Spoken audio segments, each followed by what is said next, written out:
What's up, guys? Welcome back to the channel. Nemo Propaganda here, and I have found a hidden gem. 2024 has been a great year for reviewing products. I found a lot of fantastic products. A lot of them were priced kind of on the higher side, so I was really excited when I started to hear some buzz about a potential low-budget champion. This is the Cerwin Vega LA165. And Cerwin Vega recently moved back down to Los Angeles. That's where their headquarters are now. This is their new speaker lineup, and that's why they've named it LA165, which I thought was pretty cool. Now, I haven't had a Cerwin Vega speaker myself personally in about 22 years. The last set I had, and this is going to date me a little bit here, was called the AL1000. Most of y'all probably don't even know what that is. It was a massive tower. It was like one of their flagship towers back in the day. I had a buddy that worked for Cerwin Vega. He got me a deal on him. I must have been maybe 19 years old or something. Anyways, long story. Who cares? Listen. Let me get those main specs on screen so you guys can check that out.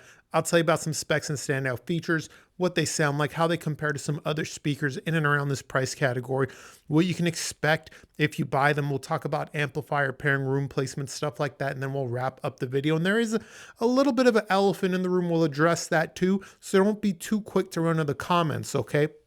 So, look, you got a 6.5-inch bass woofer, you got a 1-inch tweeter, nothing crazy. You do have a curved cabinet, which is pretty rare to see at this price point. These come in at $269. This is a serious budget category, in my opinion. Anything under $500 is absolutely the budget category. You never see curved cabinets at this price. These come in 4 different finishes: espresso, cognac, black, and white. They do have grills. Obviously, you can see here one has the grill off, the other one has the grill on. I do like the style of this grill. It's spaced off the front baffle just a little bit. Around back, you have a pair of gold-plated 5-way binding posts as well as the base port. So that's what's going on with the product itself. For its price, it's fairly heavy. When you hold it, it feels like it's built well. The cabinet's robust. It's finished nicely. It looks good. I do wish now, look, I know Cerwin Vega is known for the CV on the dust cover and the red surround, but it's 2024 now. And I think if they wanted to get kind of like some nostalgia from the older guys like myself, that CV logo is enough. We don't need the red surround. That could have been black, a little bit classier in my opinion. I think it would have looked better with the grills off. As it sits, I think most people would use this speaker with the grills on. And the good news is they do look beautiful with the grills on, blending perfectly into the background.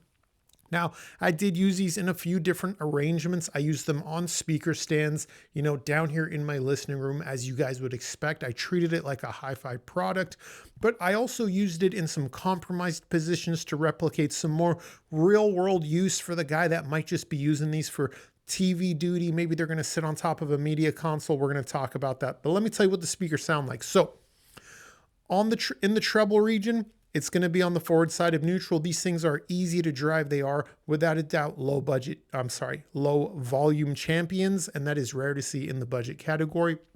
The treble has good air, good sparkle, decent separation. I'd say good enough for this price category beyond a doubt. Decent detail retrieval, and all that kind of stuff. Overall, sonic characteristics in the treble region, forward side and neutral. Moving down to the mid-range, ever so slightly warm, not very warm, just ever so slightly, enough to make vocalists sound natural. And there's a lot of air and space around the vocalists. Again, that's something that's very rare at this price point. And this really shined when I was using the speaker for mixed use. Figure, listen to some songs for 30 minutes an hour, and then, hey, let me watch one of my favorite TV shows. I could not believe the dialogue clarity I was getting out of this speakers at this price. The dialogue clarity I was getting from the Cerwin Vega LA165 was more on par with speakers that are about $1,000. Now, I'm not saying from top to bottom the Cerwin Vega LA165 can go toe to toe with speakers that cost $1,000. No, but when it comes to dialogue clarity, watching Netflix, Hulu, Crunchyroll, your favorite movie, whatever it might be, video games, the dialogue clarity was easily in the $1,000 category. And that alone makes a speaker like this a winner, in my opinion. I think a lot of people shopping in that budget category are going to be using these speakers for dual duty. So I am happy to report that air, space, clarity, and intelligibility around the vocalist, whether it be for music or dialogue, is fantastic. Moving down to the bass region, look, there's not a ton of bass here, and I want to touch on that for a second. I don't expect budget speakers to have a lot of bass. I think it's okay. Usually speakers that are like under $300 don't have a ton of bass. Now, it is fairly full sounding in the mid-range, and it does have some punch to it. Don't get me wrong, but you're going to want to pair this with a good subwoofer, and it could be something inexpensive like the RSL Speedwoofer 10E. That's $299. That would pair with this speaker phenomenally well. But what I want to talk about bass is the bass spec. Cerwin Vega specs these at extending down to 33 hertz. And I'd say that's very exaggerated. That's very exaggerated. They don't reference any dB or roll off. And anytime we see a company do that, you guys know Nemo Propaganda calls that out. I don't get into specs a whole lot. I personally believe specs confuse people more than anything, and I don't believe they're all that important, but I would like to see some accuracy with these specs. In my opinion, this speaker's honest roll off really starts around 55 hertz, and you don't need to measure anything to hear that. But the bass it does have good punch to it, a good presence to it. It helps thicken up the mid-range and give the speaker a little bit of warmth and make it sound a little bit bigger than it actually is. And again, as I mentioned, it is absolutely a low volume champion, 90 dB sensitive, doesn't need a lot of power to get going, and has a lot of airspace and clarity even at lower volumes, as well as dynamics at lower volumes. So look, I told you it's a hidden gem. It's a big winner at $269. We're seriously winning here. Now, let's address the elephant in the room before we get into comparisons. I posted this in my community page, and some of you guys started saying some stuff about another YouTuber that covered these. There is a YouTuber, I believe his name is Generations Behind Hi-Fi. I'll put a screenshot of his channel. I might be getting that wrong. And he gets speakers in for review. He tears them down and he looks inside. Super cool channel.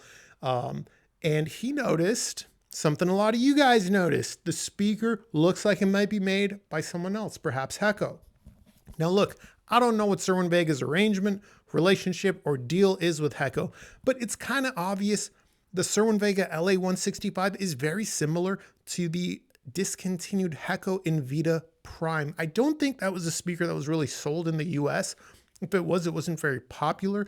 I did look up some stuff, and look, I'll put up Cerwin Vega specs here, and over here I'll put up the Hecko Invita specs. You could see, I mean, sensitivity, bass extension, cabinet dimensions, it's all identical. This is a German website, but even the colors they come in originally are black, cognac, and espresso. I believe on the German site, it's, I got a picture. Obviously, you guys can see the screenshot now. I can't, but I want to say it's like Swarovski is what it says. I looked that up. That just means black in German. Cerwin Vega did add the white color. Super cool. So look, I don't know if Cerwin Vega bought a bunch of leftover cabinets from Hecko. I don't know if this is a white labeled product. I don't know if Hecko makes it for Cerwin Vega. I don't know if Cerwin Vega bought the line from Hecko. And personally, I don't care. I love Hecko speakers. Every Hecko speaker I've reviewed has gone on to be a product of the year. So whatever the hell the relationship is, it's a good one, and I'm here for it because it gives us this hidden gem. The only reason I wanted to touch on it in this video, I'll be honest, I didn't even want to talk about this part because I think it distracts from the greatness that is these speakers at this price. But the reason I wanted to touch on it is I knew if I didn't, there'd be like 100 of you guys in the comments saying it like as if I already didn't know. Some of y'all are Captain Obviouses, and like, please, I needed to stop, y'all. I needed to stop. Like, you guys, some of y'all will go on like one of my older videos and be like, the price you said in this video is not the price anymore. Captain Obvious, I know that. Prices change. Look, I know that. I don't need you guys telling me stuff like that. So yeah, look, there's some kind of something that happened there. I don't know what it is, okay? We're winning. I don't need any comments about Hecko and Cerwin Vega, okay? Fantastic speaker. It's a Cerwin Vega speaker now. It's called the LA165. It's got what looks to be like a different driver to some degree. Maybe it's a similar motor structure. I don't know. I don't care. Cabinet's obviously the same as the binding posts. It's a freaking winner, ladies and gentlemen. $269. How does it compare to some other speakers? Before we do that, let's talk about amplification, room placement, and stuff like that. Now, I think I already told you. No, I didn't tell you. I told you I was going to tell you. So here we go. Whether I had these on stands or in a more compromised position, like on a media console where they were shoved up against the wall. And I'll be honest, I think these do sound a little bit better further back against the wall. Not all the way, but closer to the wall, totally okay for these. Reinforces the bass a little bit more and makes them sound fuller. These sounded great no matter what. So whether you're going to get these on dedicated stands in a listening room, on a budget, or sitting down low on a media console underneath your TV, these can go either way, guys. As far as amplification, these are really easy to drive. They don't need a lot of power. You can use something as inexpensive as the RSL IA255.1 amplifier. That's only $110, guys. That little amp and these speakers together, phenomenal sound for the money. And you can use that for a mixed system, music and TV. I could not believe the level of sound I was getting. Now, just to be clear, as much as I'm gassing these up, because it's pretty common where I'll gas something up that's, really affordable, and you guys will start assuming I'm saying it competes with stuff 10 times its price. I'm not saying that. I didn't say that. If that's the case, y'all, I will say that. Let me be clear. I think the speaker easily competes with products up to about $500, right? What do we mean by that? Let's jump into comparisons. Klipsch RP50M, that's a speaker that MSRPs for about $399. And look, again, Captain Obvious says, I don't need anyone in the comments hopping in saying, it's on sale right now for XYZ. Yeah, guys, it's the holidays. Nemo Propaganda knows that. I don't need a reminder. A lot of stuff's on sale. This thing's $269 year round. The Klipsch R50M is $399. And yes, sometimes it does go on sale, as all Klipsch products do. Both speakers have somewhat of a similar sound in the treble region, being on the forward side of neutral. The Klipsch is a little bit more forward. Both speakers are easy to drive. I found the Cerwin Vega LA165 a little bit easier to drive. Moving down in the mid-range, the two speakers really start to depart. The Klipsch R50M is mostly neutral in the mid-range. The Cerwin Vega LA165 has a little bit of warmth to it. Moving down to the bass, neither speaker is a bass monster or a bass champion. Both speakers absolutely need a subwoofer to sound their best. I didn't feel one speaker or the other had the edge in terms of bass.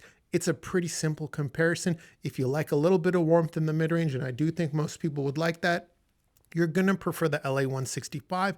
If you prefer a slightly more analytical sound overall, you're going to prefer that Klipsch R50M. Let's compare it to something like the Project Speaker Box 5. That's $350 pretty much year round. I've never seen that speaker go on sale. The LA165 is $269. So again, a little bit of a price disparity here, but I told you these compete with stuff, almost twice their price, almost up to about $500, So the Project Speaker Box 5, look, let's be honest, it is a much more beautifully finished speaker. Project gives us beautiful gloss paint, either white or black. They did do red for a while. I'm not sure if they still do. And the Project Speaker Box 5 looks a lot more luxurious than the LA165. It does. The Project Speaker Box 5 is possibly one of the best looking and nicely finished inexpensive speakers, under $500 in my opinion, but it is quite a bit smaller. How do they compare? So both speakers a little bit on the forward side of neutral. The Project Speaker Box 5 being a little bit smaller overall. Actually, it's quite a bit smaller. Is going to stage a little bit smaller as well compared to the LA165. Moving down to the mid-range, the Project Speaker Box 5 is a little bit more like natural to analytical sounding in the mid-range. It does not have the warmth of the LA165 in the mid-range. It can have that same air and space around the singers, vocalists, and anyone speaking in a TV show or movie, but the LA165 had more of that. It conveyed that better. Moving down to the bass region, again, both speakers are a little bit shy on bass. The Project Speaker Box 5 is even more shy on bass. By direct comparison, the Cerwin Vega LA165, being a larger speaker overall, does have considerably more bass and a fuller sound overall. This is a really simple comparison. If you're a looks first customer, you've got one of those Pinterest homes and you want aesthetics first, sound second, just go for the Project Speaker Box 5. It's a beautiful speaker for $350. But if you're a sound first, aesthetics second customer, and you don't mind something just a little bit bigger, Save some cash, get the LA165s for $269. You're going to love them. Let me think, what else can we compare them to? I've kind of stayed out of this price category for a while now because most, guys, I'm gonna be real with you, most products under 500 bucks aren't that good. I don't enjoy reviewing them, so I kind of avoid that price category. Now, some of you guys might be like, yeah, but you don't even review them. A lot of times I send them back, or like I'll hear them, I'm like, I'm not into this. Like, I don't want this. I don't want to review this. And I know some of you guys are like, well, why don't you just review it anyways? It's not fun. It's not fun reviewing something you don't like, guys. So I think with those two comparisons, that gives you guys a good feel for the speaker. I told you about placement. I told you about amplification. I told you this is a hidden gem. We touched on the elephant in the room being the, these looking very similar to the Hecko Invicta, which sold for about $350, I think, originally. And whatever that relationship may be, again, I don't care. I don't think it matters. And if anything, it's a win. Good speaker, good price. Wish the rubber surround was black instead of red. That's my only complaint. 4 color options. I don't know what else I can tell you guys. My product of the year video is coming up. Is this going to be on there? Probably. Look, I normally wouldn't spoil it like that, but like we're at the end of the year. That video is going to be pretty soon here. I don't need to hide it. This is absolute hidden gem category, product of the year category. And again, shout out to the original reviewer that found these. I'm forgetting the name of his channel right now. I'm blanking again. I'll put a screenshot of his channel on the screen. I think it's Generations Hi-Fi, something like that. Thank you for tuning in. If you got any questions, guys, this YouTube channel does have a free Discord server. Feel free to hop in there if you've got more of a complex question. If your question's more simple, feel free to ask in the YouTube comments section below. Make sure to include some context. Help me help you. You know what I'm saying? Aside from that, guys, look, happy holidays. I hope you're having a good end of the year. If you've got some vacation saved up for work from your job, take that time off, enjoy, relax. You know what I mean? And yeah, I'll see you guys later.